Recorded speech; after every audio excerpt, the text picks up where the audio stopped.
gonna go ahead and let them know. Be stuck out in Tin City, or maybe you can't find a parking place.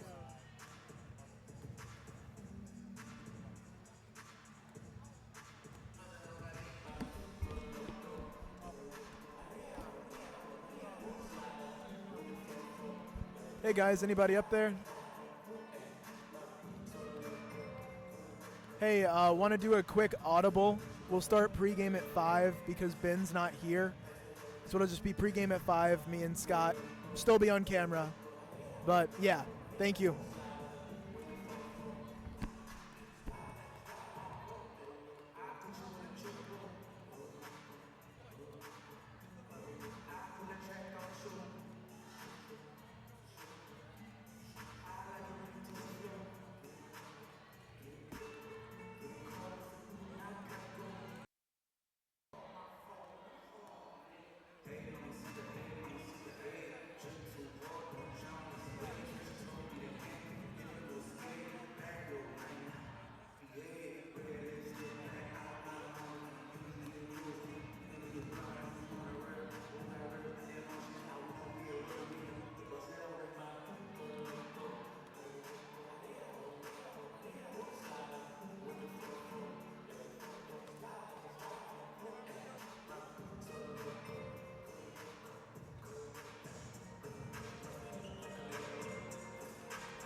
All right. All right. Good afternoon, Bobcat Nation. Good afternoon, Bobcat Nation. We welcome you into Centennial Center. It's Homecoming 2020. Alongside Luke, I'm Scott McLeod, Thompson, and the gang producing the broadcast for you today. Big day for Georgia College as it's a homecoming. Got the full house coming in later on today, obviously. A lot of action outside at Tent City. Folks enjoying themselves. Beautiful day for a change here in Milledgeville. We've had a lot of rain, of course, and hopefully the sunshine's going to prevail and the Bobcats going to prevail. We got a big test here today, Luke, in the women's contest. The Bobcat women taking on the number 13 team in the country. Yeah, today for Georgia College, it's going to be an interesting game. They're going to need to play a perfect game to really stay in it. In the first half, they're going to have to make a lot of shots and come out strong, shoot a lot higher percentage than they have. This year, only a 32% field goal shooting team. It's going to need to be closer to 50 today to get the win, but great environment, great energy here. It'll be surrounding Georgia College here in this environment in the Centennial Center. Should be a good day and a good recipe for success. You're going up against a team that is the number one team in scoring defense. They allow only 57 points a ball game. They knocked off the Bobcats in the first matchup by a score of 65-48, so we didn't even get close to 57 points there.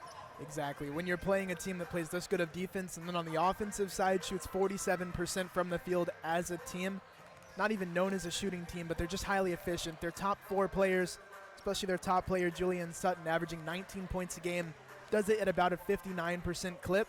So Georgia College will kind of have to trade buckets early. They can't afford to go down because this is not a team you can come back on when they play defense the way they do. And Sutton is the leading scorer in the Peach Belt Conference right now, so you got your work cut out for you. You're going to try and limit her touches and limit her shots and also take away some shots, especially from their leading three-point shooter, Abby Franklin, averaging 11 points a ball game, but she is second in the conference in three-pointers made. She's had about half of the number of three-pointers that the Bobcats have made as a team. Yeah, Scott, I got to cover her in high school in her senior year. Right as she was peaking, there was a trio of players at Jefferson High School that were all D1, D2 caliber types, and she was the shooter. The other two would create, one would score inside, and she would shoot. She's got a similar tandem here for North Georgia. Good inside presence, good playmaking. She'll have the opportunity to rack up assists like we've seen her do. Right. In her last game, she had 9 assists, which for a three-point shooter is not what you would expect. But she is that type of player who can create for others as well as pulling up and hitting any shot on the floor. Buffy Burson is in her 26th year as the head coach at North Georgia. She is the dean of Peach Belt Conference coaches, not just in the women's but in the men's. She's been around ever since the program, I think, got started at North Georgia many, many years ago back in the NAIA days and, of course, all through the Peach Belt Conference and Division II days here. So Coach Burson has seen a lot of good players come in through this team. She's got an assistant who is one of the great players for North Georgia as well, and Jamie Acton. But they've got a great program going right now, got a great year going, and hopefully they would love to see it continue here, especially as the postseason is about to arrive. Yeah, no doubt. They've run through this season, the conference and non-conference play as well. They've played some tough non-conference games, but that's gotten them prepared for the Peach Belt where they're 15-2.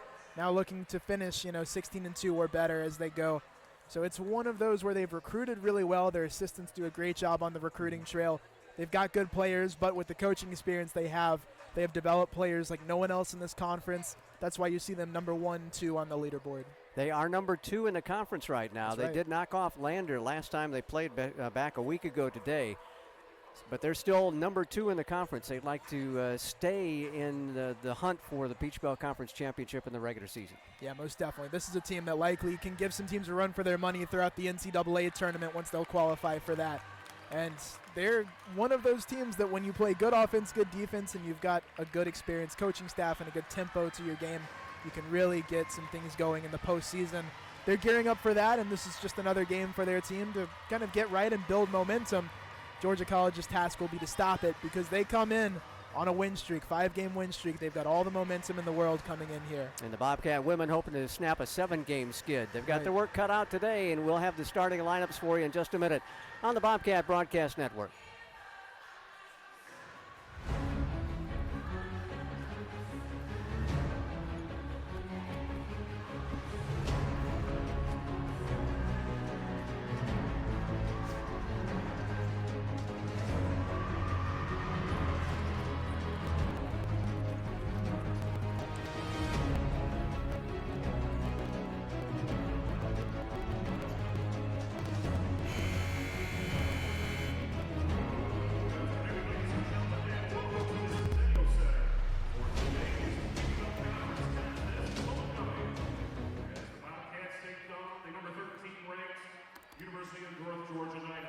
And we're back with you inside Centennial. Al Weston welcoming the crowd. We'll get the starting lineups to you in just a second as we get set for our national anthem here at Centennial.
And there's your national anthem as we approach tip-off for the women's contest between the Bobcats of Georgia College at 5-20, 2-15 in the Peach Belt Conference. They are in 12th and last place in the conference against the North Georgia Nighthawks, a number 2 team in the conference at 15-2 in conference action. They're 22-3 overall. Time to meet the starters, and Luke's got them for us. We'll begin with the number 13 University of North Georgia Nighthawks coming in from Dahlonega, Georgia. The first starters, number 5, Abby Franklin, junior guard. Number 11, Abby Hubert, senior guard. Number 15, Kara Groover, junior guard. Number 21, Amani Arnold, junior forward. And Julianne Sutton, junior forward, number 42. She is a big deal. We'll likely watch her feast today. She's that type of player that no matter what you do, no matter how you game plan, she's going to run some numbers up on you. And for Georgia College, business as usual in terms of their starting lineup. Harper Vick, Dale Attaway, Kenyatta Storms, Kiana Wesley, and JC Bowen. JC Bowen will be my key matchup to watch today. How's her knee feeling? She got banged up in the last game. She was able to come back in. That'll be an interesting matchup to watch in the post. That's one spot where Georgia College will need to balance out and take some pressure off of Harper Vick to get her and Kiana Wesley more shots outside by having a presence in the paint today. Yeah, you've got the experience of Sutton going against a rookie and J.C. Bowen. See how that matchup will go down low today for the Bobcats. Harper Vick leading Georgia College at 14.6 points a contest. She bumps that up to nearly 16 points per conference ball games. As we told you, Julianne Sutton, 18.6 points per ball game. She is leading the conference and among the national leaders as well, also averaging 7 rebounds a ball game. So getting the job done on both sides, scoring and rebounding, is Julia Sutton. And for the Bobcats, the leading rebounder is Dale Attaway at 7.3 a ball game. Doesn't score a whole lot, but she does have a good presence inside. So that may be an interesting matchup too inside for Sutton against Arnold. Attaway against Arnold. Bobcats will head to the north goal to our left as we look at them from across the benches in the scorer's table.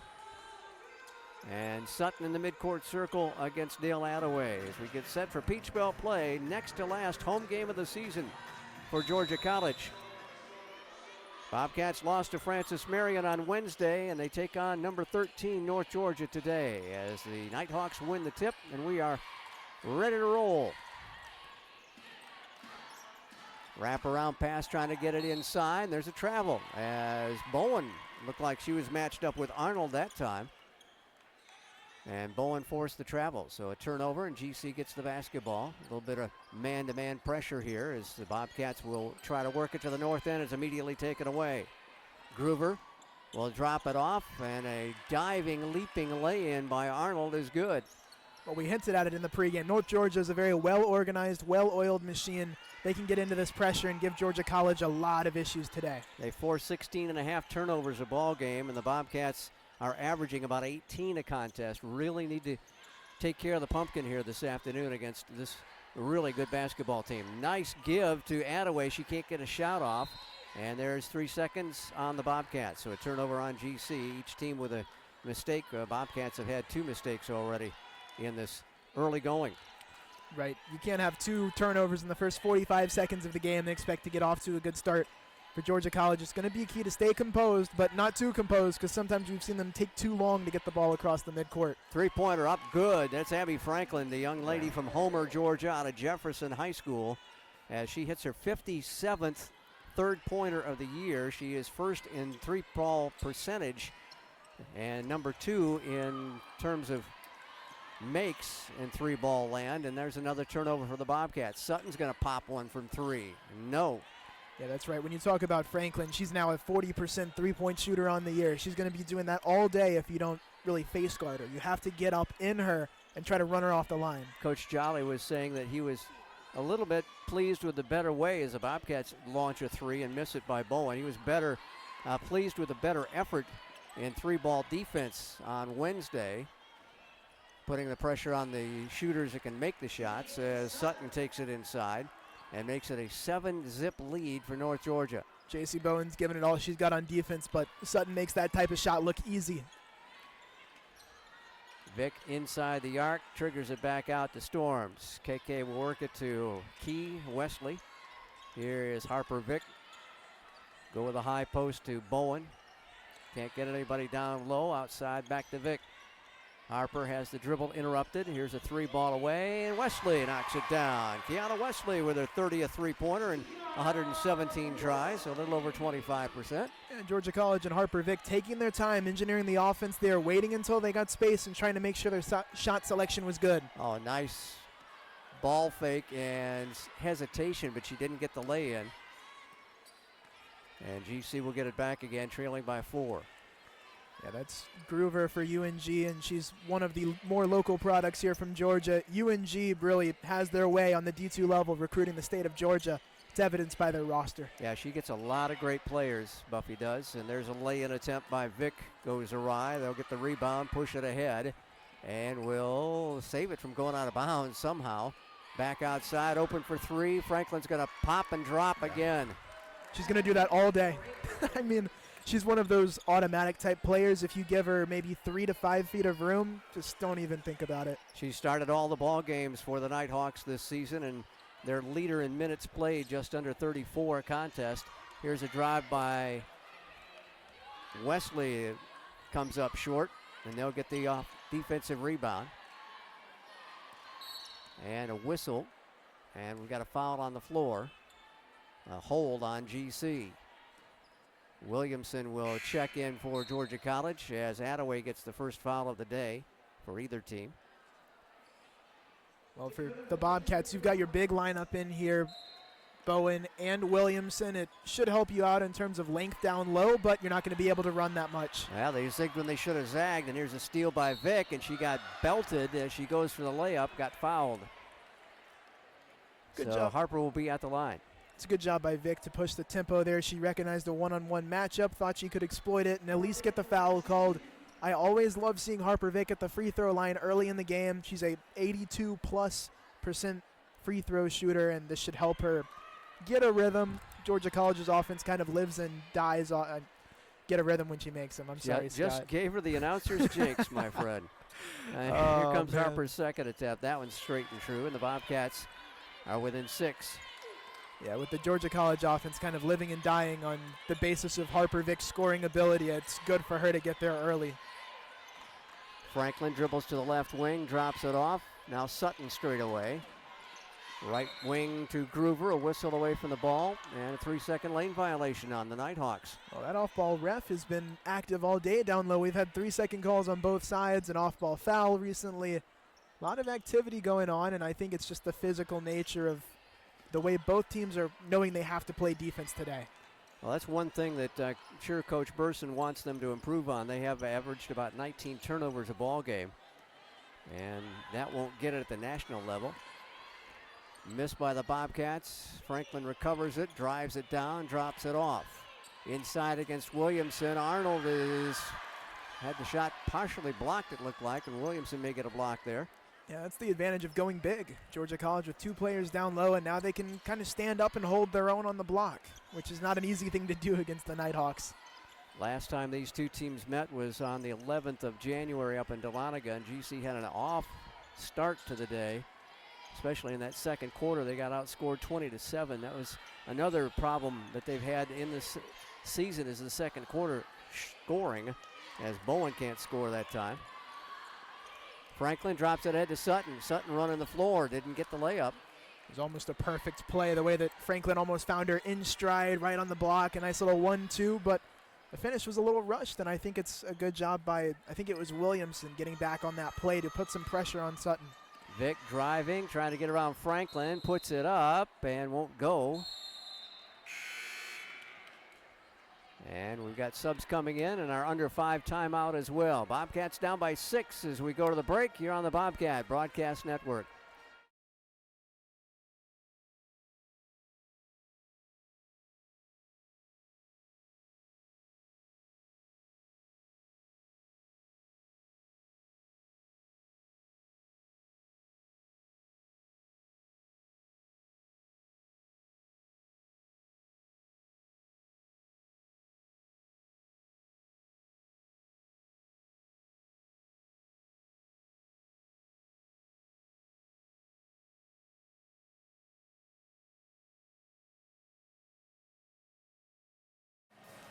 Apparently a foul before the timeout, and did not get a chance to see on who the foul was called.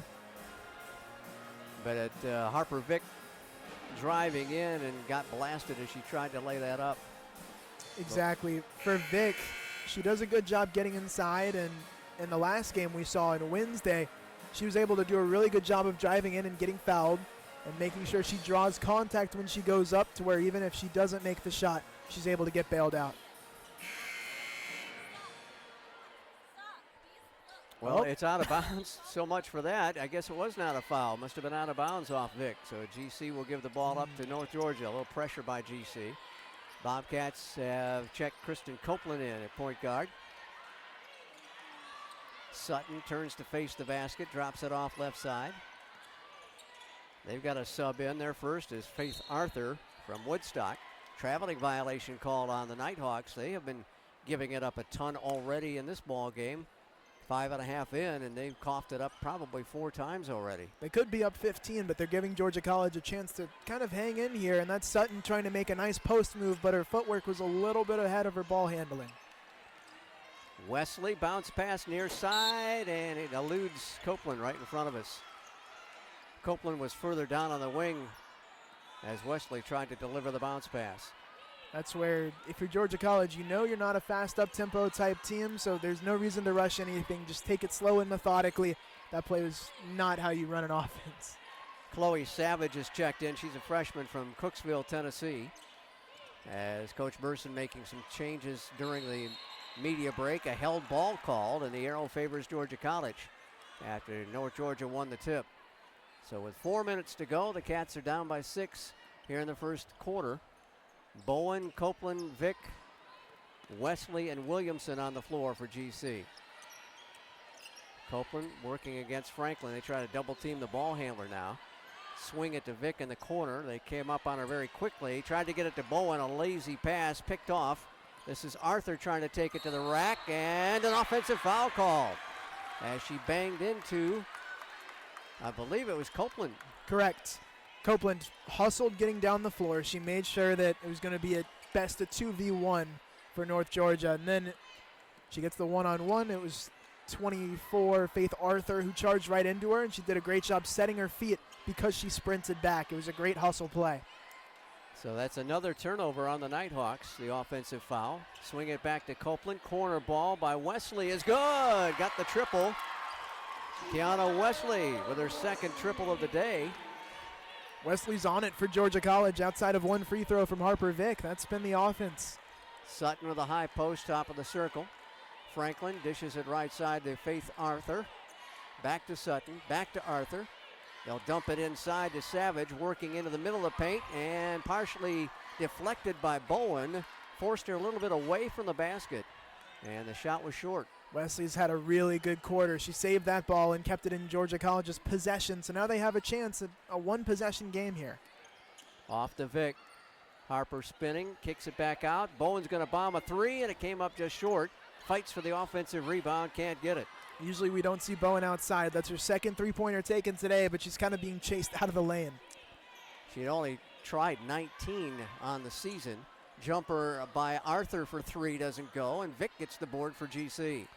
Solid rebounding from Georgia College on the past couple of possessions, holding UNG to one shot or less. And it's a really good rebounding team in North Georgia, too. It's a good start for GC on the boards. Bobcats work at top of the circle. Kiana Wesley along two is good, and the Cats are trailing by a single point. Wesley with a hot start. Yeah, Kiana Wesley all of a sudden out here looking like Kevin Durant. One dribble, goes straight up and knock down the jumper in the mid-range game. I like it a lot. She's on fire today. Georgia College has to keep giving her the ball as well. Sometimes they don't feed the hot hand. Sutton, nice cross-court pass across the lane to Chloe Savage. Easy two for the freshman from Tennessee.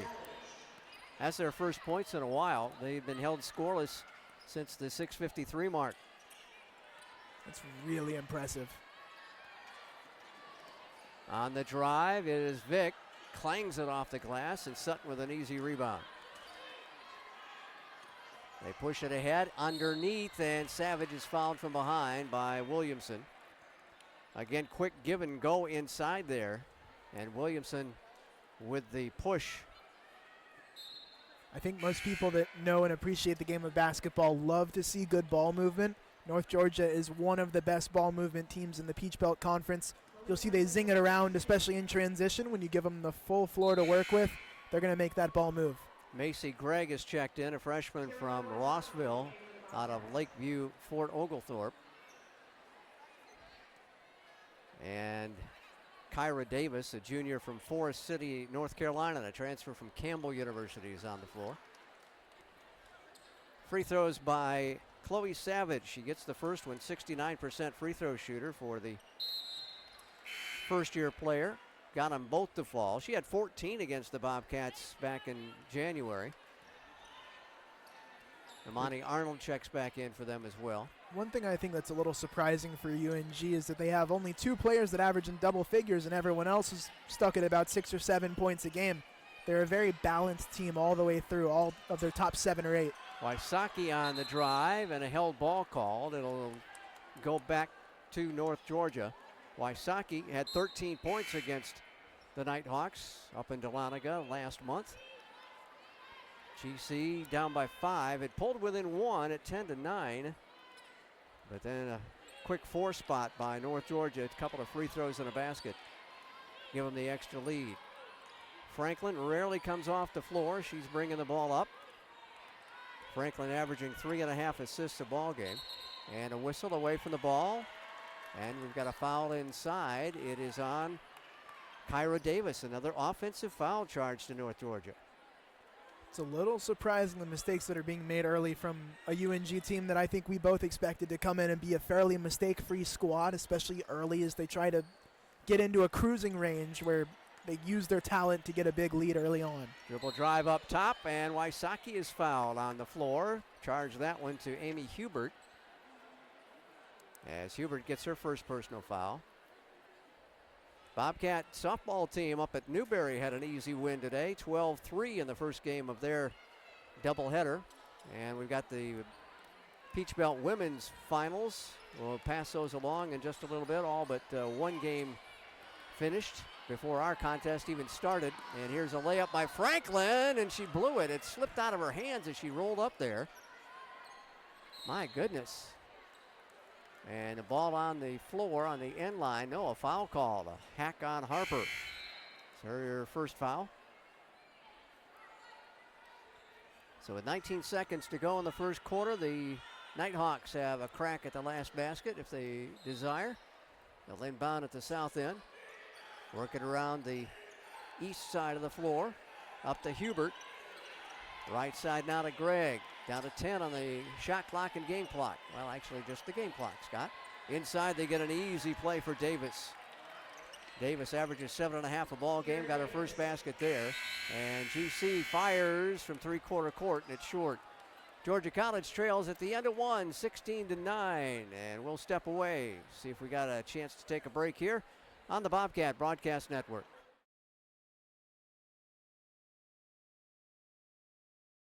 Hey, Banks. Have a seat and let me make you uncomfortable. Up those grades, son, or the only position you'll be playing in college is sitting on me. You're still awake? Have a seat on old Mr. Bench. At least your buns will fall asleep. Is this the one about the high school hotshot who gets benched in college? Hey, Manty, move down. It's a tearjerker!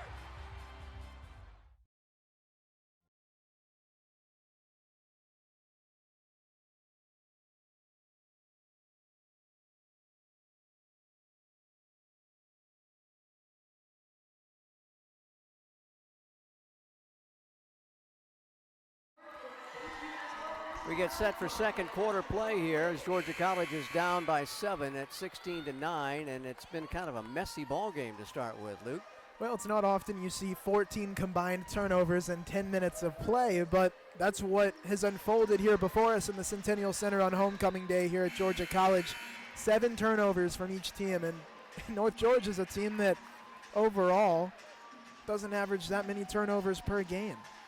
So when you look at their numbers, they have, well, they do 19 a game, I should say, but they're on track for 28. So definitely a below average game for them on that side. But in terms of shooting percentages, North Georgia shot 46% from the field, about on par with their season average.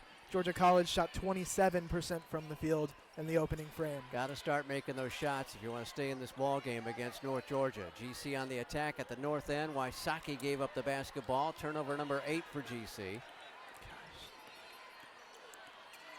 Franklin to Hubert. Right corner short, long two is short. And GC comes away with it on the rebound by Williamson. Bobcats had trailed by a point at 10-9, and that's as close as they've been most of the day. Got to get rid of it, finally does. Kiana Wesley. 3 ball up, good! Kenyatta Storms, her Wow. 13th of the year. Throughout the year, she's never been hesitant to take those shots. We haven't seen her make them at a high clip, but that was an important play for Georgia College to begin the second quarter. KK averaging only 32% from downtown, but made that one rain, and there's a jumper for Kyra Davis. Smooth looking shot from Davis. Found a rhythm there about 15 feet away. Good answer to a nice 3-point shot. Wysocki will deliver it back out to Wesley, and Key with a travel turns the ball over. Vick will get a chance to come back in for Wysocki. North Georgia has won the last 5 games in this series, including the opener this year, as they do play home and home. And the Nighthawks lead the all-time series at 43-29. And I would dare say Coach Burson's been around for most of those 82 ball games. They'll dump it down inside, working around Williamson, and scores. Great job keeping the pivot foot by Davis. I don't know how she didn't travel. Davis has really nice footwork. Overall, smooth player. We've seen that on 2 back-to-back possessions. The lead is 8 now for the Nighthawks. We'll go with a high post pass to Williamson, back to Wesley. Ball fake, gets around her, and Attaway fumbles the lane pass and drops it in. Dale Attaway with her first basket. Kiana Wesley has been the best player on the floor today. She leads all scorers with 8 points, and she's added some really nice other plays as well, like that assist. Nice backdoor bounce pass, but Hubert couldn't handle it. It's out of bounds on the south baseline. Another turnover for the Nighthawks. Sutton will return, and so will Groover for North Georgia. So GC with a chance to chip away here, trailing by 6 on this possession. Storms brings it across midcourt. Go with a 3-2 look, guard to forward. Got Vick on the left wing. Dribbles to the top of the circle, comes around the screen, takes it in, got bashed. And we'll go to the line. She's able to bring the ball up in time to get the shot attempt as Davis gets her second foul. Yeah, Vic only with 1 point in that first quarter. Nothing here in the second. She's looking for her first points of the quarter. Led the Cats in scoring in the first matchup this season against the Nighthawks with 16 points. A couple of assists and a steal as well. Not a single rebound for her, though. First free throw drops in. Second one on the way. Perfect. And subs for Coach Burson. As and I believe it was Arnold coming back on again. Franklin quickly across the timeline. Cats back within 4. Been an off kind of day so far for the Nighthawks. And GC trying to take advantage of it. Sutton looks low, can't find anybody. They get it in the right corner to Arthur. Off the right side of the lane, it's Arnold traversing the baseline and rolls it in a reverse shot off the window. Really impressive skill. Good vision to figure out where the gap was on the floor. But then to hit it and knock down a reverse layup is a whole different story. Good body control and balance to get under. The junior from Loganville High School makes the play. Here's an attempted steal by Franklin. GC keeps it in the forecourt. Vic with a shot, and looked like she got banged around a little bit, but no whistle. It's tipped out of bounds. GC will keep it. And she looked a little rushed on that play, trying to get a shot up. She had other options. Really, in plays like that, when you're just trapped, back it out and try to reset. And she just went up for the shot and had 3 players around her. Shot clock under 10 as we inbound it. Storms back to Vic. Vic bump, going to have to put it up baseline. The runner won't go, and a rebound by Franklin. Bowen checks in for Williamson during that stoppage. Nice crossover dribble, but she got cut off. Back up top to Sutton. Right side to go to Arthur. She goes right around Vic, puts it up and missed it. And Arnold got banged inside, and she'll go to the free throw line as Storms, helping out defensively, picks up the foul. Yeah, Bowen did a good job shifting over and helping on that because, like you said, she beat Vic easily down low. And for Bowen to shift over, get her hands up, and force a play to be made, that was good. Unfortunately, the foul came later in the play. But it was good D from J.C. Bowen to come out. She played the entire first quarter. She's probably going to play about 25, 30 minutes today at least. You're going to have her. She is averaging over 24 minutes per conference ball game since the departure of Mallard and Cone for the Bobcats. 2 free throws are no good as they stepped across the line. Arnold, only a 47% free throw shooter, missed them both. And GC will get it, still down by 6. It's not often you see a lane violation. Off to Vic, now middle of the floor to Copeland. Chris swings it to Arnold, or Attaway, excuse me. Back to Copeland. Wesley approached and backed it out. Copeland tried to get it down the corner to Vic. Vic up top, good ball movement. Here's Wesley's 3 ball, spun out. Bobcats really worked it around well. Yeah, they deserve that one to go in. Just got unlucky there. Good movement, especially from Dale Attaway. Good vision from her on the perimeter. Sutton to Arnold, straightaway 3, in and out. She misses for the first time. And Attaway gets the board. Cats again, 1 shot, limiting the visitors to 1 shot. Still down by 6, and now we go into a little bit of a stall ball. Slowing down the tempo, trying to stay in their wheelhouse offensively. Kiana Wesley with her 3rd three-pointer to fall in this first half. And the Cats have cut the deficit to 3. Wesley has been the best player on the floor today. There's no doubt about it. And credit to Georgia College finding her because they know she's hot. Sutton inside, working on Attaway. Nice spin move, got her open, and she knocks it down. You've seen, Scott, the last couple of plays, Georgia College has been looking for Wesley. They know that her defender's playing a little farther off of her than she should be. Bowen on the double high post. Now that won't last much longer. No, it won't. They'll get somebody. And there's Vic finally getting the range from the floor, her first basket. 5 points on the night, or the day I should say, for Harper Vic. That'll only help Wesley. They'll work it underneath the basket, kick it in the right corner. Back up on the right wing, off the right side of the lane, all the way around the left side. 3 ball won't fall, and a foul is on North Georgia. That'll be on Arthur. That'll be 2 on her unofficially, and we've got our under 5 timeout. Let's run through the finals in women's play that we've gotten so far. No report on the Young Harris Augusta ball game. Everybody else started at 1:30 this afternoon. Number 1 Lander with an easy 81-54 win over Francis Marion. Clayton State just edged out USC Aiken 68-66. It was Georgia Southwestern defeating Flagler 65-56, so Mole and the Saints are having their problems still. Columbus State a winner over UNC Pembroke 57-48. So those are your finals in Peach Belt Conference women's action. So Lander improves to 22-5 overall and 17-1 in Peach Belt Conference play. Yep. North Georgia's the number 2 team playing today right here against the Bobcats. Clayton State's number 3. They got a win, so they improved to 13-5 overall and 17-9 in the conference. And Columbus State with their victory, hanging on to 4th place. They're 12-6, and the Cougars are now 17-7 on the year. Tied for 5th, it's Aiken and Young Harris. 7th place goes to Francis Marion.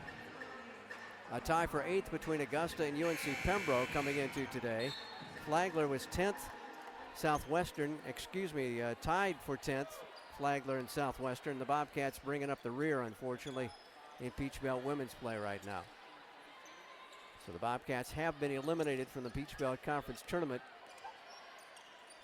contention after Wednesday's loss. Bowen up top, drives, kicks it back out to Copeland. She'll stop for a long 2 and didn't get the shooter's bounce off the front iron. Sutton with the long arms gets the rebound. Not a bad shot. It's tough to get in the lane against this North Georgia team. I think it's tougher than it looks from the camera angle up above, but seeing down here, it's crowded inside. Yeah, they really take up a lot of space in there. Good arm span, wing span for them. Here's Sutton, speaking of wingspan, and the ball goes through the hands, but saved by the Nighthawks. Franklin with 4. She's going to pop that 3, and it's off the back iron. Rebound claimed by Hubert, but then a held ball as Sutton got tied up by Bowen. And it will stay with North Georgia. Shot clock will be at 18.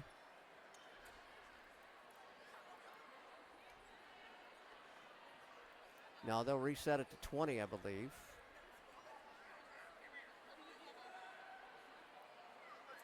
Well, it really wasn't a change of possession. Well, they're going to give them a fresh 30. So on the held ball, the inbounds pass comes around the right perimeter as they pass it around the Bobcats. Sutton looking, kicks it out on the left wing. 3 ball, good. Vick got there a split second too late as Kara Groover knocked in her 32nd of the year. Did her best trying to close out there, but Georgia College left a player exposed on the backside of their defense, and we've seen that a few too many times this year. Groover out of the GISA school, the Heritage School. They're moving to GHSA next year. There's Vick with a nice spin move, got it inside and scored. Vick has some nice moves in her arsenal that I wish she would bring out more often, and the spin is one of them. 7 points now for Vick. Cats within 4. Top of the circle 2 for no good by Arnold, but got an offensive rebound, bailed out by Groover there. Groover, their leading rebounder at only 5'7". They throw it away. Williamson with the pick. Good move by Harper to pull it back and let Georgia College get set up in their offense here. There's Vick coming around the screen, uses it again. Couldn't find the pick and roll. Now she puts up a shot and it's short. Well, and that last play was really good for her, but that was just not a good decision made on that. they'll get it left baseline. She walked with it. Another turnover by North Georgia as Macy Gregg will return. As she picks up Hubert. Bobcats will make a couple of changes. Wysocki, Attaway, and Storms will come into the fray. On Wednesday will be senior day, and only one senior for both Bobcat basketball teams, and that's Dale Attaway. So it'll be a a very brief senior ceremony, right? It will be, and Dale will be missed a lot. She provides a lot of contributions in the rebounding category, which has shown up big today. Here she is outside. Long two is off the front iron. And a rebound taken again. There she is once more. It's Miss Groover. They'll post it up off the left side of the lane. Spinning in, using the left hand beautifully was Amani Arnold. It's a tough play to stop. I've been noticing some really good footwork from all 3 or 4 of the post players that have played here for UNG. She did a good job of backing down the defender there on the left side. Wysocki circles around. She carried it. Little pancake for Caroline Wysocki. The turnover gives the ball back to North Georgia with a 6-point lead. Well, believe it or not, UNG has more turnovers. They have 11. Georgia College has 9. Wow, that is that's incredible. North Georgia with 11 turnovers already. Yeah. Before we hit halftime. Corner shot for 3 is good. The assassin knocked another one down. That's Abby Franklin. There she goes again. I think that's her 3rd of the game. 59 for the year. Well, the scoreboard has her only her 2nd 3-point shot. That's her 3rd, yeah. Ball almost knocked back across the timeline. As we hit 30 seconds to go, GC trailing by 9. And ball tipped into the lane. Recovered by Storms on her knees, and Sutton's tied up by Williamson. And GC will have the arrow and the ball. Copeland returns for Storms. Kenyatta hobbling off the floor. Hope she's all right. We've seen a lot from the starters today on the Georgia College team, but not a single bench player has scored yet. That will be key here, down 9. I mean, we're getting ready to head into halftime. The bench has got to come alive. I think it starts with players like Caroline Wysocki to get that going. Softball continues its dominance of Newberry. They are already leading 2-0 after the top of the first inning of game 2. Inbounds to Vick. Vick puts it up and scores. Rolled it in from the baseline at the north end. Tough angle. Harper Vick's such a talented player, though. No shot is out of her wheelhouse on the floor. Sutton with 7 seconds. Get it back into Franklin's hands. Back to Sutton with 3. Ball fake, goes baseline, shot no good. That'll do it. And the Bobcats hanging tough. We're the number 13 team in the country because of all the mistakes by North Georgia that has kept Georgia College in the basketball game here so far this afternoon. That and the shot making from Georgia College. We've seen the 2 best players and 2 leading scorers on the Bobcat team, Harper Vick and Kiana Wesley, show up big when they've been needed. The thing now is UNG is a very balanced team. They're going to be able to keep coming at you for Georgia College. They're going to have some other players to help pick up the game. We need people like J.C. Bowen, 2 freshmen, Bowen and Wysocki especially, to get involved in the offensive scoring side. And unlike the first time these 2 teams matched up, it was a good second quarter for the Bobcat women. They'll trail by 7. We're going to step away and run through the homecoming festivities here. Going to keep the mics live so you'll be able to hear some of this as we have homecoming for 2020 now.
Hello and welcome back into the Centennial Center, live here on the floor alongside Ben Carago. I'm Luke Winstill. Thank you all for tuning in.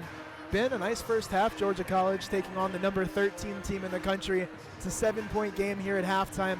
What are your thoughts on the first half? Yeah, they've been able to, in a way, eliminate Julianne Sutton, who's leading the conference in points and scoring. So they've been able to reel her in and still trying to get the other half of it, which is Abby Franklin, who's been showing why she's in the top of the conference in three-point percentage. Still trying their best in her hold on. It's not out, but it's a really good game so far. Harper Vick has been going to the line, drawing contact, which I love to see. Getting more easier shots. Last game she had 12 points just on the free throw. So if she's able to carry that on alongside with Kiana Wesley, who's really showing out tonight with 11 points going off. So I think it's a really good game and having a lot of different people contribute. And yeah. What do you think will be the key to the second half here for Georgia College? Down 7, trying to come back here on homecoming. I think it'll be pace because they're trying to get all that railed in. I think sometimes we were playing really very jerky in the beginning and trying to kind of calm it down, let the game come to you more so because sometimes we were getting beat on the rebounds, and if we could just rein that in, I think it'll be one of the key factors if we're trying to pull off the upset today. 20 turnovers combined between the two teams, including 11 from North Georgia. We'll talk about that and more in our second segment of the halftime show, coming with the Hall of Famer Scott McLeod. Alongside Ben Carago, I'm Luke Winstill. We'll be right back. There we are. Change is constant. Technology, careers, society. Georgia College is not about learning your first job. It's about preparing for success in a changing world.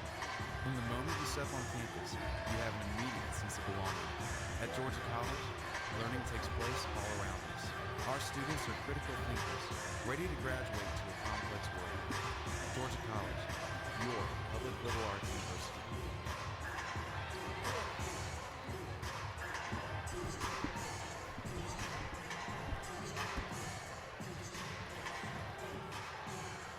Getting set for second half play. Still got a few minutes. They didn't start the clock back up for some reason. Long halftime festivities, of course, but we got plenty to talk about. A good first start for the Bobcat women. They were down bunch in that second quarter, but then battled back and only trailing by 7 here at the break. Luke? Exactly. There's a few differences when you look at the two teams here statistically. The biggest one outside of bench points is paint points. When you look at 16-4, North Georgia has outscored Georgia College in the lane. That's because of the defense that North Georgia has. We know it's a long team.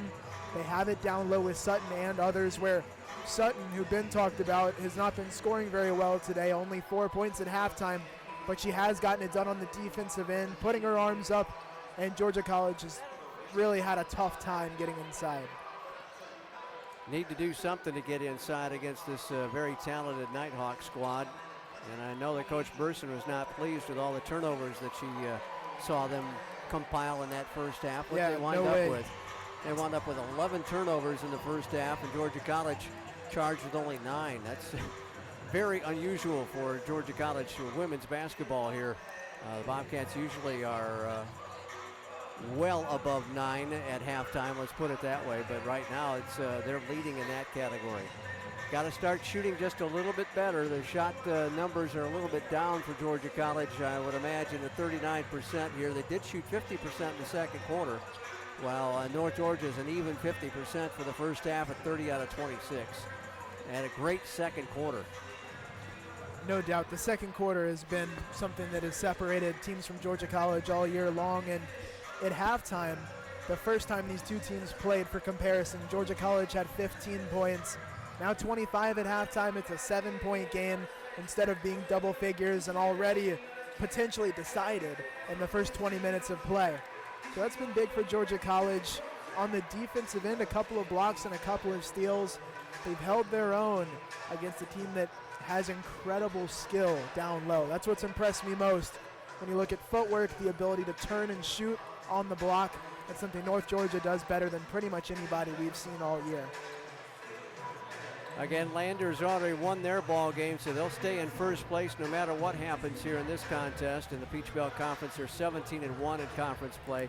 Lander 23rd in the country. Bobcats facing the number 13 team here in the nation.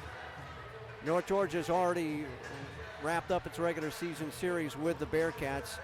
They lost to Lander 87-81, and then last Saturday they beat Lander at 70-53. So if anybody's going to knock Lander from its perch, it's going to have to be somebody other than North Georgia, as the final week of the regular season will be coming up next week. Bobcats will play their final home game against Lander next Wednesday, and then GC will wrap up its season a week from today at Augusta for a 1:30 start as usual. So heading down the stretch, final couple games of the season for the Georgia College women's basketball team. You hope to see some more positive progression as the final week rolls in. It's been a rough season for Georgia College, no doubt. You want to go out on a high note, and this is one of those games where you can say, you know what, our record wasn't very good. The start of the year wasn't very good, but then eventually we made it through conference play and we ended on a higher note. We got better. It gives you momentum heading into the offseason and next year. I think it's really big for your program if you can do something like get a win today against a tough North Georgia team, and they have positioned themselves to do that here. Homecoming 2020, and it was great to see the all-time scoring leader in Georgia College women's basketball earlier today. Shantiana Keys came by to say hello to everybody, and she even gave hugs to Coach Burson and Jamie Acton and the staff over at North Georgia. She played against them as well. Shantiana, 1,822 points in her career here at Georgia College, as she was able to come away with the all-time scoring leader in her final game as a Bobcat. So here we go for second half play. North Georgia with the basketball headed to the north goal. As they go right to left, and it will be Kara Groover to inbound it. And here we go as Abby Franklin will bring it into the forecourt. Back to Groover on the left wing, straight away to Hubert. Bobcats get their starters back out on the floor. Looks like Coach Burson's got her starters there as well. They go underneath and drive, and the basket is good by Groover. So Kara Groover with the bucket. Up to 5 points in the contest. Franklin with a steal. She anticipated that pass. They got it inside, and an offensive foul called. And that'll be charged to Arnold. That'll be 2 on her unofficially. That'll be something that I look forward to seeing how it plays out, is the foul game. Who's going to get into foul trouble here? Can Georgia College get one of the top 2 or 3 posts for UNG into trouble? Long lead pass to Wesley, and Kiana Wesley gets the bucket. That's huge. Wesley is in double figures here. She's been as impressive as they come. Now 13 points in the game. Nearly half of the Bobcat points for Kiana Wesley. Hubert back up top. They'll drive. Arnold kicks it out. Franklin. Franklin off to Arnold, back to Franklin. She'll dump it down into Sutton. Sutton shot rejected by Attaway, and into the hands of Harper Vick. Well, I noticed here, listening to your play-by-play, you're having to almost wrap it out here because of the way they move so fast with the ball, but it's good by Georgia College to get in the passing lane there and force a turnover. Backdoor bounce pass to Vick, and she has her shot blocked out by Arnold. It'll still stay with the Bobcats. Arnold just came up and swallowed that shot. Harper to inbound it. Has to trigger it out top to Wesley.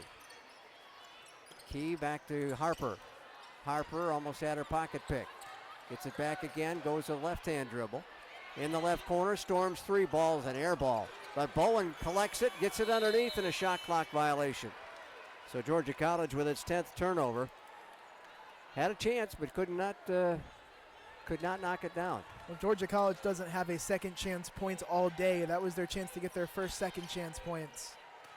They drive it off, and Arnold banging bodies in there with Bowen. She likes to use that left arm a lot, the off arm, into a body to try and push some position. Right, it's how she's creating space down low to try to turn and square for her shot. She knows it's tough against Bowen because Jaycee's longer. And Bowen got a foot on the midcourt line as she pivoted around. An unforced error, to borrow a tennis term. And the Nighthawks get it back again, up by 7.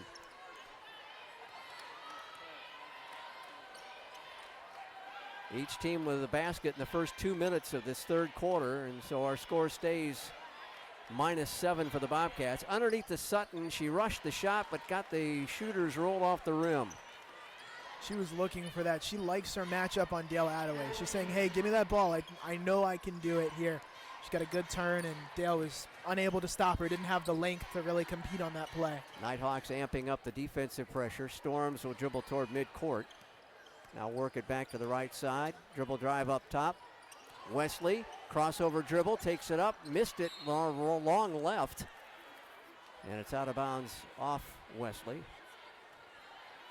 Well, this is, I know she didn't make the shot, but that move was as good as we've seen from her. This is the Kiana Wesley that we know we can have, and she's giving it to us today. Redshirt junior, spent her first year at Armstrong State before the program was disbanded. Sutton misses again. Sutton having a tough time shooting. And as you mentioned, she's kind of been stuck. She's got 6 points right now. There's only 2 here in this third quarter. GC hanging in, trying to stay with North Georgia, the number 2 team in the conference against the number 12 team right now. Harper goes baseline, fires a shot up, didn't get any help from the officials. Attaway spins back, couldn't get that one to go, and here come the Nighthawks again. Crossover by Groover. It's an and one. Oh my goodness. Wow. They'll let that continuation go. And a foul on Kenyatta Storms, her second of the ball game. Yeah, Groover just did a great job of getting the shot off, let alone making it go. that was tough. I think when the whistle blew, Georgia College might have let off a bit, and she was able to take advantage of kind of a one-step continuation to heave that ball up. Tough play to make. Maybe a little bit of luck involved there as well. So their biggest lead of the day is 11 now. And Groover will try to make it 12. Harper Vick with a cut around the left knee. Sarah Fuller, the trainer, working on her. Getting some tape on that left knee. One thing that I would love for Georgia College to be able to evolve offensively is when Harper Vick drives. You saw her on that last play on the other end try to shoot through a double team. Try to get her a drive and kick opportunity. It's not Harper's fault. There's no one outside open, but if they could pop someone on the perimeter in a good spot, Harper's a heads-up enough player to be able to get the ball out and try to get people a good open three-pointer. Groover with the old-fashioned three-point play. She had 10 rebounds against the Bobcats and led them on the boards back in January. Copeland in the ball game during the stoppage. Wrap around to Attaway. Back out to Chris. GC trailing by a dozen now. Harper, long bomb, and it's a short one. It's a tough catch and shoot opportunity. Her body wasn't squared for that shot to be coming at such a quick release. Groover, backdoor bounce pass off a Bobcat leg and out of bounds. It'll stay with the Nighthawks, and they'll make a couple of changes as Gregg returns, and so does Davis. Starting to stretch things out between themselves and the Bobcats here, the number 13 team in the country. They'll inbound at Sutton with Bowen behind her. Spins toward the lane, rolled it up there, it's spun off. Sutton is a fun player to watch in the post. I'm looking at her arsenal, kind of backing down, feeling where Bowen is and figuring out, hey, I can turn left or right. I'm that type of a player.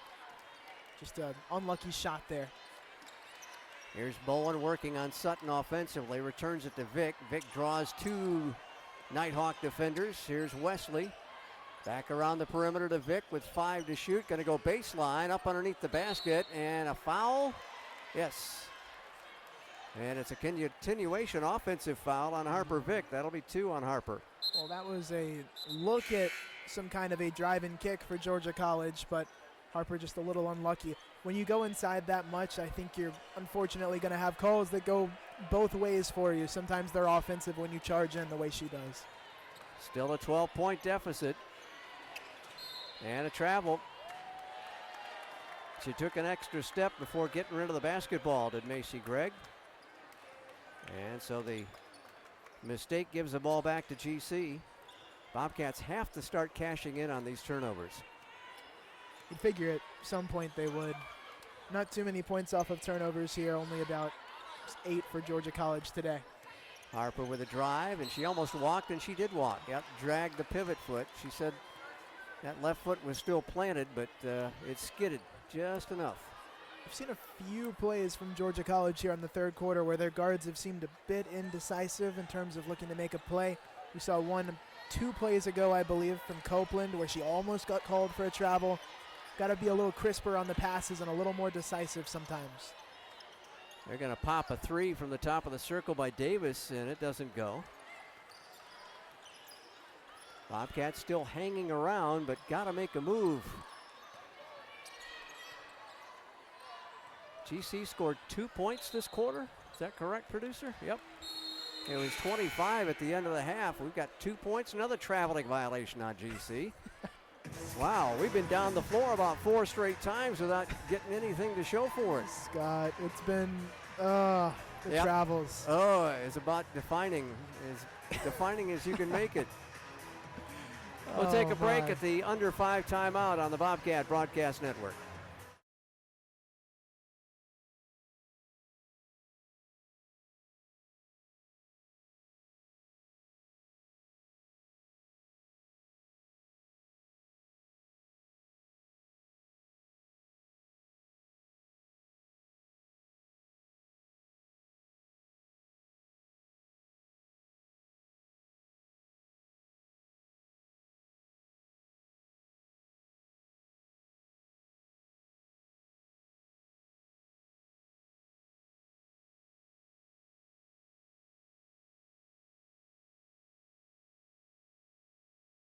Some of the sights of the homecoming 2020 as the stand's starting to fill up. We got a lot of folks still outside in the Bobcat tent village, I guess, still enjoying halftime festivities, homecoming festivities. But by the time the men's game rolls around, this place is going to be pretty full. Oh, no doubt. People have been steadily streaming in as we go, and I think as they start to find out we have a really good game going on in here, it'll probably attract even more people in the doors. High posted to Davis, faces the basket, can't find a body down low, has to get it out to Franklin. Franklin out to Gregg. Back to Franklin, they lob it inside to Davis. Davis working on Williamson, shot up short. Williamson couldn't corral it, but it's out of bounds off a Nighthawk. So GC again with an opportunity, but they have gone down the floor 4 or 5 times now without even getting a decent shot off. Wysocki is in for GC. Wesley going to drive. She'll put it up, and that came up short. I think it's been probably 4.5 minutes since we've seen a bucket from Georgia College. Back out on the left wing. 3 for Franklin off the mark, but they get an offensive rebound. Kick it out to Gregg. Gregg lobs it low, turnaround jumper, perfect for Faith Arthur. 6-foot sophomore from River Ridge High and a Woodstock native. Again, the top players on this UNG team are so efficient. They take high percentage shots and they're very good on them. There's some more points inside for them. Wesley driving, trying to get a shot on Davis. Does, but it's too strong. And again, the Bobcats come up empty at the south end. The one-shot possessions hurt too. We've seen too many of those from GC. There's Arthur again inside. Ball tipped into the hands of Dale Attaway, and the senior says, let me out of here with it. She gets it off to Copeland. Yeah, the Bobcats got their first basket at the 9:21 mark. Yeah. So it's been 6 minutes plus. And there's Wysocki with a miss. We've seen 2 points total here in the second half from Georgia College. It's been a bad quarter. And it's not really North Georgia putting the clamps down on the Bobcats. It's just Georgia College not able to convert. And a foul on Williamson as Davis spun in the lane. I'm sure the third quarter shooting percentage will be a joy.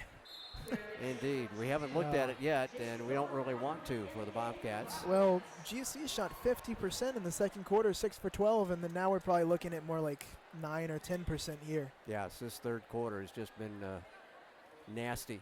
Here is Davis to the free throw line.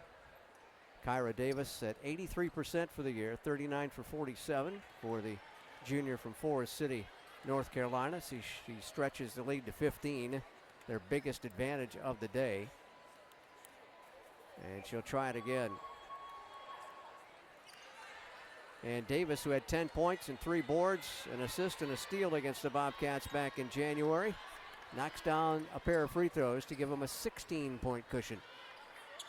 And it really could be a 6-point game. Just a lot of mistakes from Georgia College here in Q3. Right corner 3. Harper comes up short. They get the defensive rebound rather. Long lob to Sutton. Sutton on the end line, couldn't control it. Out of bounds to the Bobcats. Everybody missing for GC here in quarter 3. 14 turnovers on North Georgia, 12 on Georgia College here. And yet the Cats are down by 16 points. Wysocki on the drive, she'll lay it up. Wysocki coming in, averaging just under 6 points a ball game. She's got her first basket of the day. Here's Sutton, and can't get it inside, but they'll get an offensive rebound. Here's Groover again. Usually a lot of rebounding is want to, and Kara Groover's got a lot of want to in her. They put it inside, spin and score by Davis. That thing went around the world a couple of times. Davis in the first half only played about 3.5 minutes, but she was 3 for 3 from the field. I think that tells you a lot about her game. She doesn't need much time to put up some good numbers. And the lead back to 16. GC with under a minute and a half to go. Got to get some offense. 4 points in the quarter. Copeland with a scoop layup, missed it. And Franklin gets the board and gets it into the front court. We might be talking about a 4-point quarter here. Gregg lobs it to Davis. Davis kicks it back outside. Groover lines up a 3 and missed it. Copeland gets the rebound. And she'll storm down the floor. Get it off to Wysocki. Loads up a triple, short. Rebound by Gregg. Gregg will slow it down just a little bit. They have to get a shot off. Leading by 16. Sutton way out on the wing. And circling around, Franklin scrambles for the loose basketball, and a foul over the top on Chris Copeland. Hope Franklin's okay. She got kind of smushed at midcourt. Teammates gonna have to help her to her feet, and it appears that she is in some pain. Hopefully just the breath knocked out of her. Maybe just a scare there for Franklin. It's what it looks like. It was a good hustle play from Copeland. Obviously, you don't want to see anybody get hurt on those types of plays, but going for loose balls is the sign of a winner. A player who's playing to win here, even though her team's down by a pretty sizable margin. It's good on Copeland to try to get that steal and turn it into points on the other end. But now we've got UNG shooting in the bonus here. Yeah, that was the 5th team foul, so Franklin hits the first free throw. 75.5% free throw shooter. Got them both up to 8 points in the ball game now for Franklin. I believe that's not quite right on the scoreboard there. She's had 3 3-pointers. Last shot quarter for the Bobcats. A miserable third quarter. Trying to make amends for it here in the final 13 seconds. Harper Vick, hesitation dribble, has it stolen away from her. They've got time to score again. Quickly ahead to Gregg, and she will launch the layup and miss it as it'll go out of bounds with 0.3 of a second.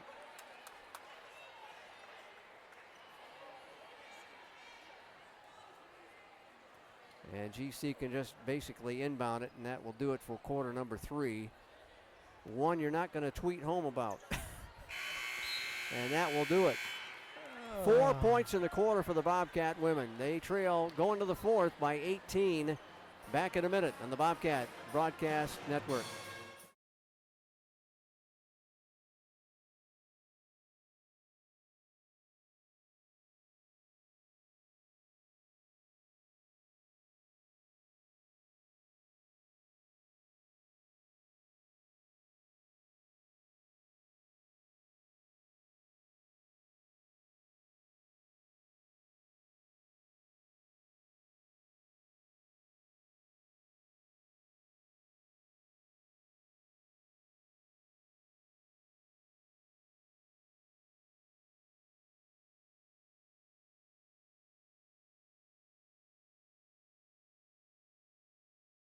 Men's basketball scores for you. At halftime in men's play, Flagler leads Georgia Southwestern 39-25. First half action, Columbus State over UNC Pembroke 23-20. Lander leading Francis Marion in the first half 28-26. GC softball, the Bobcat women won their first ball game over Newberry 12-0 in probably a run rule contest. And GC leading Newberry in game 2, bottom of the third. That's a 4-0 Bobcat lead. Baseball canceled this weekend. They had about 3 different changes with Claflin because of all the rain. They were hoping to play a single game today, a doubleheader tomorrow. Well, Kurtz Field just didn't drain very well with all that water we had, so they'll reschedule that for May. It was weird, too, because last night getting down like to 30, 31 degrees, a lot of that water and mud kind of froze, too. It was a really, really weird condition. J.C. Bowen for a 3. Didn't get it. Got an offensive rebound and kicked it out of the end line. Great hustle, though, by Bowen to get the offensive board. Just could not reel in that rebound. Well, your third quarter numbers, Scott. Georgia College outscored 15-4. Makes it to the score we have now, and Georgia College shot 14% from the floor. I didn't even think we were in double figures there. I didn't either. Sutton inside. Gets it over Attaway. And now it's a 20-point cushion for the Nighthawks. And I'll remind you, too, it was a 7-point game at halftime. Yes. That third quarter just really did in the Bobcats here today. Wysocki drives, drops it off for Bowen. Nice play by Wysocki. Bowen waiting on the pass, got it and scored. Beautiful. I love when the guards create for post players like that, giving their bigs an easy shot. Good job by Bowen to finish, but Wysocki heads up, good vision. It's great from a freshman. 2 freshmen on that play. Davis with Franklin, whistle away from the ball, and we've got a foul inside as Attaway drew the charge. Sutton gets whistled for the first time today. First team foul on the Nighthawks here in quarter number 4. GC's got to start chipping away to stay in this ball game against the number 2 team in the conference. Bowen gets to Vick on a curl around. Harper back behind the arc, gets it to Bowen again, working on Sutton. Fakes one way, goes the other off the window. Bank is open for Bowen on a Saturday. Bowen kind of taking a leaf out of Sutton's book. Yes. That's something we'd expect Sutton to do routinely, and Bowen showing, hey, I've got some moves too. Davis back behind the free throw line. 17-foot jumper's good. Again, that was our matchup to watch, Sutton on Bowen. By now, it's probably not going to play much of a game here. Wysocki with a 3 ball. Bang! Caroline Wysocki with her 21st three-pointer to fall on the year. Great fourth quarter. You bet. Wish we had some more of this in the third quarter.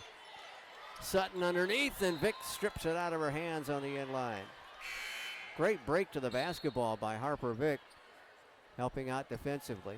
Wysocki out, and Kiana Wesley returns for GC. Chloe Savage, the freshman from Cookeville, Tennessee, returns for them. Williamson for Bowen for the Bobcats.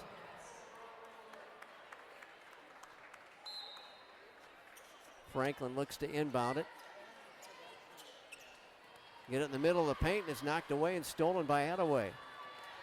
Another turnover by the Nighthawks.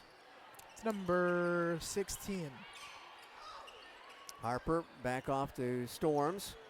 Kenyatta spinning and not scoring. Got it up there, but it just wouldn't fall. And it's Groover again with the board, and she'll bring it down the floor. Amani Arnold off to Franklin. Back to Davis. Davis trying to get Williamson off the ground. Gets it back again. It's Groover working right side of the lane with 5 seconds to shoot. Franklin gonna pop the 3. It's an air ball, and it'll float out of bounds on the end line.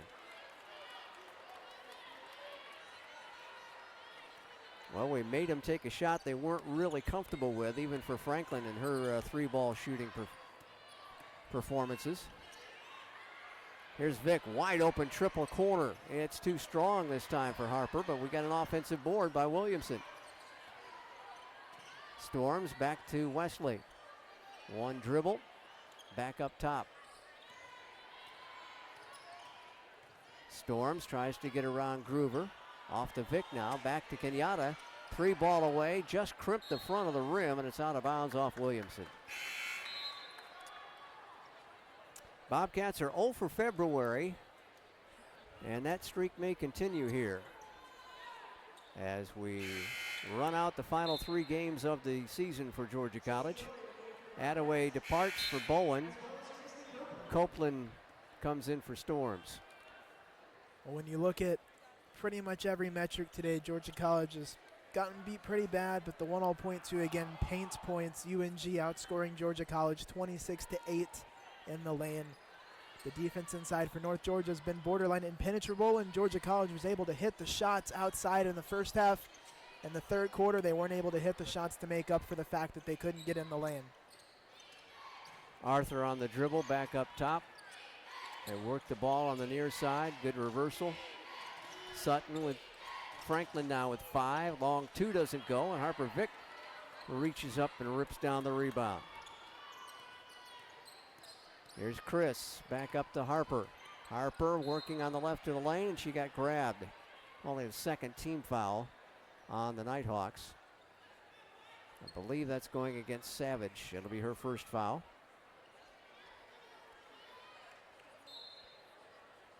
Vic nearing double figures here. Draws fouls as well as anybody on this team for Georgia College. Copeland accelerates. The lane opened up, and she missed it. Now she hustles and gets the basketball at the free throw line. That's Copeland for you. She's been playing like that all day. It's good effort from her. And a whistle, 3-second lane violation. Either Bowen or Williamson in the lane too long.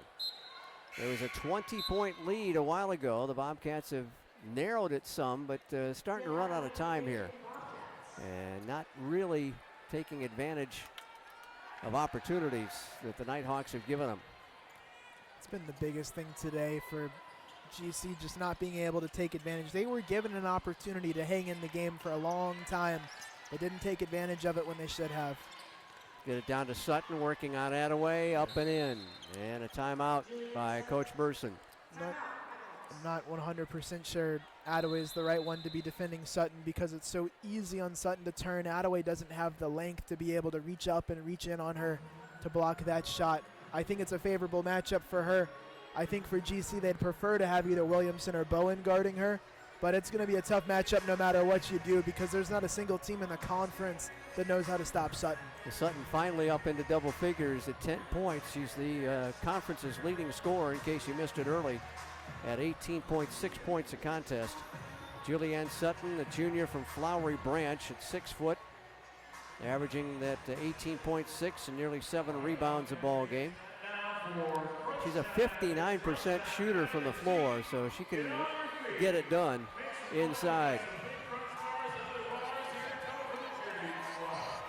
She started all the ball games and averages over 30 minutes a contest for Coach Burson. Had 21 and 9 against the Cats back in January up in Dahlonega. GC down by 17 with a little over 5 to go as the cheerleaders say it's crunch time. And they've got some folks to throw the crunch bars to today. Yeah, most definitely. It's been our, I would say, second best crowd of the year. We had Education Day, which was my favorite. Lots of high energy and a lot of fun. But today here on Homecoming, a close second in terms of crowd. A few thousand people, I'm sure, will come through the doors today between the two games. Centennial can seat 4,000, I should say. We're maybe halfway full now. Left side, Vic back off to Bowen. Circled around the right side. Wesley open for a 3, and it's short. Everybody's three-point shot is short for the most part here in the second half. And we've got our under 5 timeout now, as that one out of bounds to the Bobcats. When we come back into play, we'll step away for a minute on the Bobcat Broadcast Network. We often get the question, where does the money go? More than 90% of NCAA revenue supports 89 championships and more than 1,100 member schools that give $2.7 billion in scholarships each year. Look around you. There are more than 450,000 student athletes competing every year, succeeding on the field, in the classroom, and in life. Bottom line, we put our money where our mission is.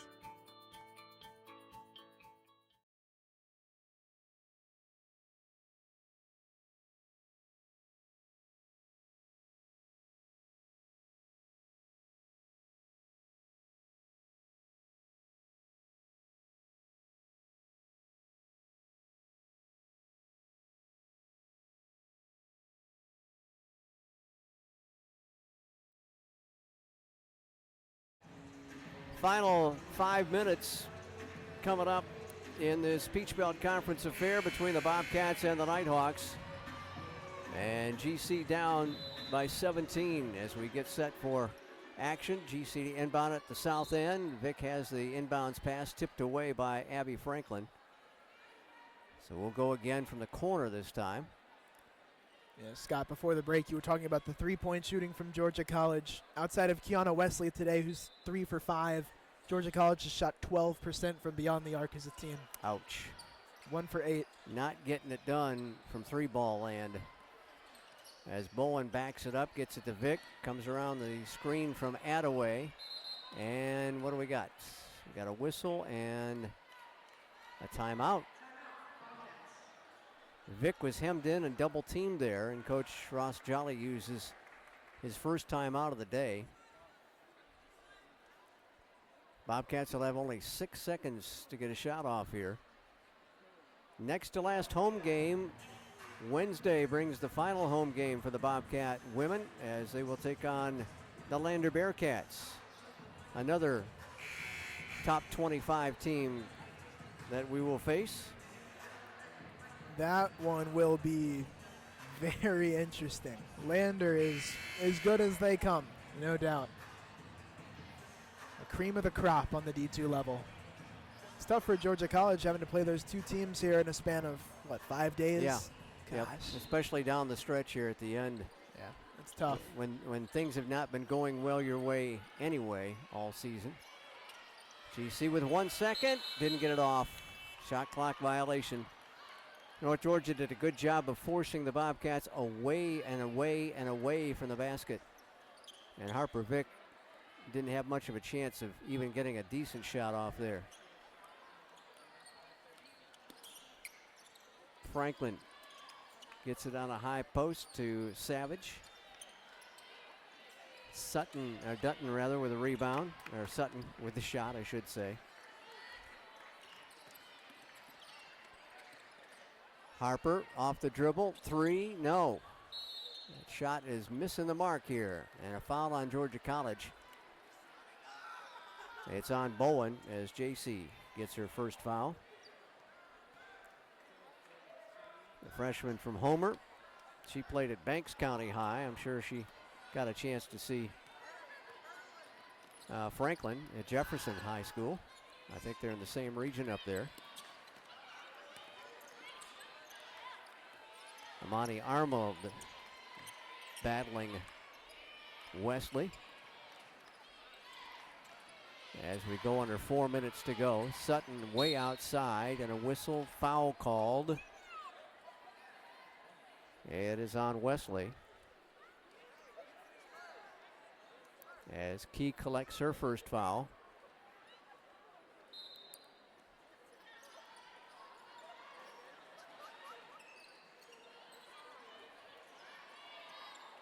Sutton off the right block, spins into the lane, scores over Attaway. What a rhythm. Just catch, field, turn, shoot. It's beautiful. It's like a 1-2-3 step. She reminds me a whole lot of Jamie Acton, who was the All-American post player for Coach Burson and the Nighthawks a few years ago. And Jamie's career came to a tragic end here at Centennial, unfortunately, as she had a very bad knee injury in the south end of the floor. I remember that night. But she has been working hard with Sutton, and The moves are very, very similar to Jamie's moves in her day at North Georgia. They're fluid. You don't see things like that very often. They make it look so easy, but I promise it's a really hard thing to do what she does. Wesley driving and got fouled. That'll be on Arthur, her third personal foul. She's the first Nighthawk to get into foul danger. Fourth team foul, so GC to inbound it. Storms to Bowen, back to Storms in the corner. Now here's Vic driving. The scoop shot doesn't go, but she got bashed into again. And the blocking foul will put her at the free throw line. Charge that one to Arnold.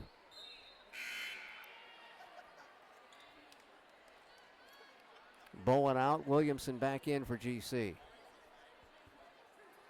I'd say the biggest difference between these two teams today is the offensive balance. For Georgia College, a lot of times it's just one or two players that are carrying the load. It was Wesley, and then as soon as Wesley stopped scoring, I think her last bucket came 30 seconds into the second half.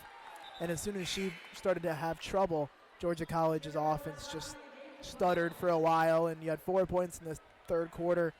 And you look at UNG, where they've got 4 players in double figures routinely when you look at their box scores and how they're doing. And it's just the difference between the really good teams and the teams that aren't quite as good as the balance. We've seen that play out today. The lead at 17 with a little over 3 minutes to go. They fumbled it out of bounds. By the way, those 2 free throws gets Harper Vick into double figures with 11 points.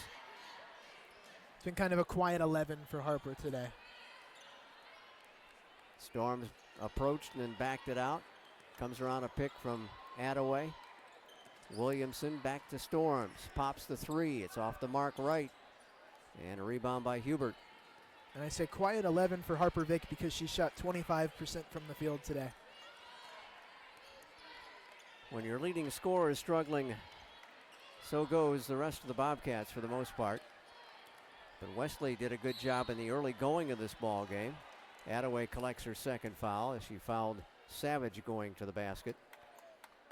And Savage will step to the stripe with 2.5 minutes to go. And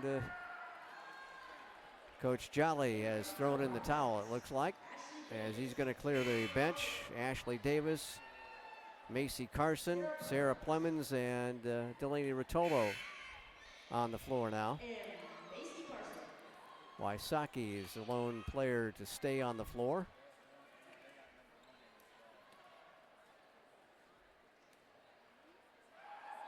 Savage with a left-hand free throw, 69% free throw shooter.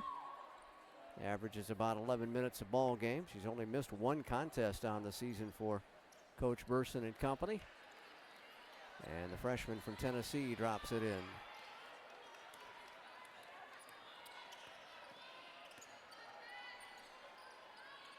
Most of this backup crew for the Bobcats played against North Georgia back in January. They only had a couple of minutes on the floor. They'll have 2.5 minutes here as Clemens unable to hold on to the basketball.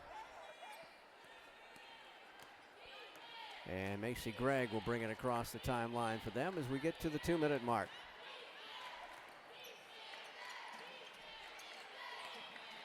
Savage. Bounce pass off to Davis, goes across the lane and missed it, and Clemens gets the rebound. The freshman from Chatsworth. And North Murray high, and Davis dribbled it off the sneaker, but saved it. Here's Clemens again. Crossover dribble takes her to the rack, and she's fouled by Kyra Davis. And I've got 3 on her for the game. Well done by Plemons to use her size to get inside, try to get an angle on the left side. Pair of free throws ahead for her.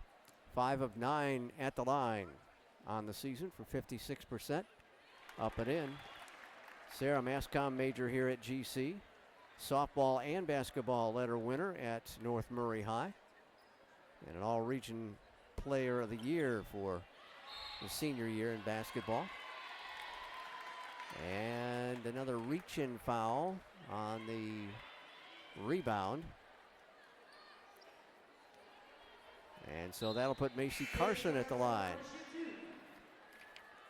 Carson, the sophomore from Decatur and St. Pius. Pre-nursing major at GC. And the first one is up and no good. Macy also lettered in tennis at St. Pius and was an all-region player as a junior up there. 1 of 2 at the line for her. And the offensive woes of the Bobcats continue. They came in averaging only 50 points a ball game, 52, going up against the #1 scoring defensive team in the conference, and they are going to be lucky to get to 42 points here today with 1:20 to go. They dump it down inside. It's batted away by Carson into the hands of Rotolo. Delaney on the drive and a hand check foul. And she will go to the free throw line as they've gotten over the limit.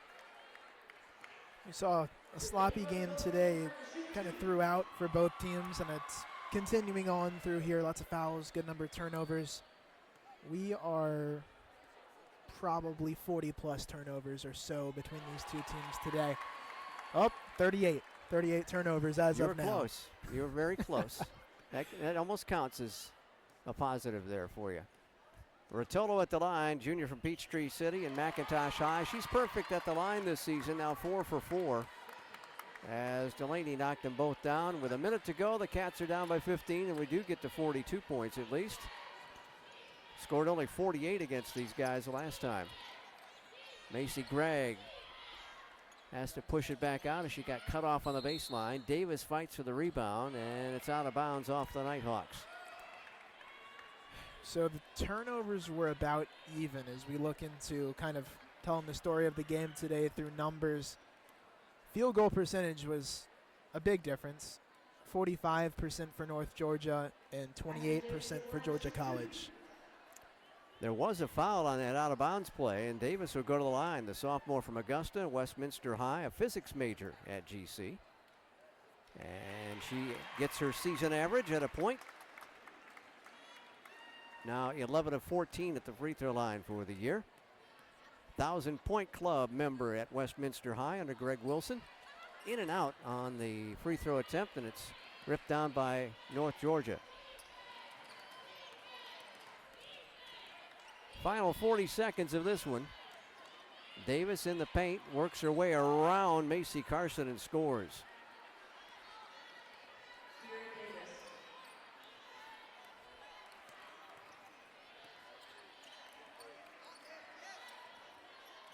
So the 8th loss in a row for the Bobcat women, and a foul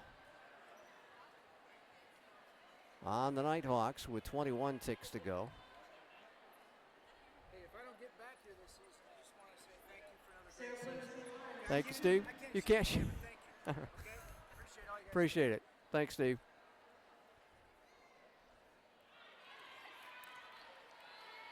Free throw is up and missed by Sarah Plemons. That's unusual for the official to thank the folks on the sideline here. Sarah missed them both, and a rebound taken by the Nighthawks. And they can run off the final few seconds of this one.